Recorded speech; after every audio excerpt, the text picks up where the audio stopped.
time for part 2 of our week-long series, Job Squad. Consumer correspondent Susan Coben takes a look at what it takes to get a job in one of the worst job markets since the Great Depression. And Susan is with us this morning. Good morning. Good morning, Harry. 12.5 million Americans are out of work, and you're about to meet one of them. A man who worked for a pharmaceutical company for more than 2 decades. He was living the American dream. Now, every day is a struggle to find a new job. Hey, Bob, it's Jack. How you doing? For the past year and a half, Jack Iannacone's job has been looking for a job.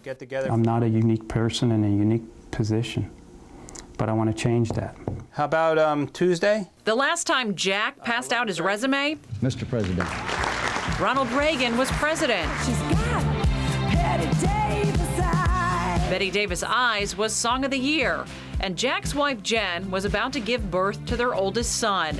Things have changed since then. His oldest is now a fighter pilot, and his younger 2 children are living at home. Where are the roasted red peppers going? The company he helped grow started sending its work overseas, and Jack fell victim to downsizing. Realized that all that stuff that kept you busy every day was all of a sudden no longer required, apparently. At first, Jack was hopeful about a new job, but then his severance came to an end. His savings started to dwindle.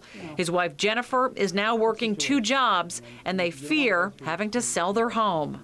The children worry. I mean, they're concerned. They don't show it too much, too often, but I can see it in their eyes. We've gotten through tough times before, and we'll get through this.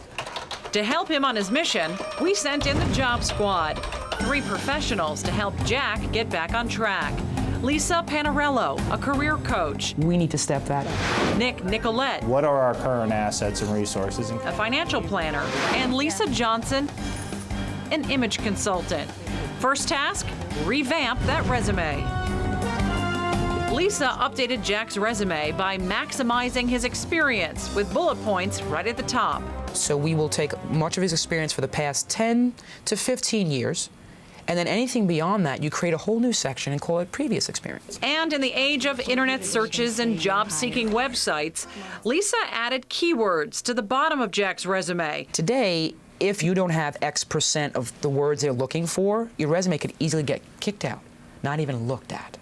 With his resume updated and polished, his next step was finances. We're at a point where we're basically making ends meet, but we're digging into the savings now.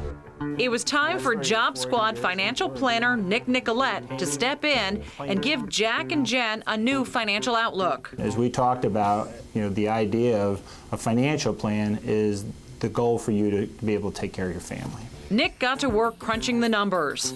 He found that by refinancing, the Iannacones could stay in their home, and Jack could make half the salary he once made and still maintain his family's lifestyle.